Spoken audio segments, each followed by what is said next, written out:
నిజ నిర్ధారణకు అంతిమ నిర్ణయం DNA టెస్ట్. ఉన్నది ఉన్నట్లుగా వాస్తవాలను శోధించి వివరించే మన DNA టీవీ, మన రాష్ట్రం, మన ఛానల్. ఓం శ్రీ మాత్రే నమః. అమ్మదై ఉంటే అన్నీ ఉన్నట్టే. జై దుర్గా, జై జై దుర్గా. అమ్మలగన్నమ్మ, బెజవాడ కనకదుర్గమ్మ దసరా వేడుకలకు రంగం సిద్ధమైంది.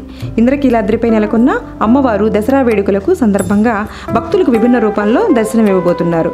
ఇంద్రకీలాద్రి తలతల మెరిసే విద్యుత్ లైటింగులతో అమ్మవారు నామస్మరణ మారుమోగుతుంది.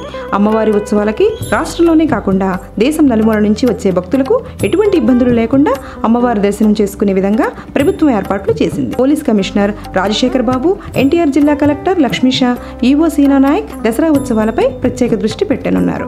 భక్తులకు ఎటువంటి అసౌకర్యం కలగకుండా అన్ని జాగ్రత్తలు తీసుకుంటుంది ప్రభుత్వం. సీసీ కెమెరాలు, డ్రోన్ కెమెరాల సహాయంతో ఈసారి ఉత్సవాలు మరింత సౌకర్యంగా జరగనున్నాయి. చిన్నపిల్లల కోసం, వృద్ధుల కోసం ప్రత్యేక ఏర్పాట్లు చేశారు. రాష్ట్రంలోనే రెండో పెద్ద దేవాలయంగా ఉన్న విజయవాడ కనకదుర్గమ్మ అమ్మవారి ఉత్సవాల కోసం భక్తులు వేయి కళ్ళతో వేచి చూస్తున్నారు. ఈ నేపథ్యంలోనే దేవాదాయ శాఖ కూడా అన్ని ఏర్పాట్లు చేసింది. దసరా నవరాత్రుల సందర్భంగా అమ్మవారు ప్రధానంగా పలు రూపాల్లో దర్శనంగా వెలిగిపోతున్నారు. ప్రత్యేకంగా మూల నక్షత్రం రోజు అమ్మవారిని దర్శించుకునే భక్తులు కోరటం సర్వసాధారణం. 22 నుండి ప్రారంభమయ్యే దసరా వేడుకల్లో పలు రూపాల్లో భక్తులకు దర్శనమిచ్చి కనువిందు చేయనున్నారు అమ్మవారు.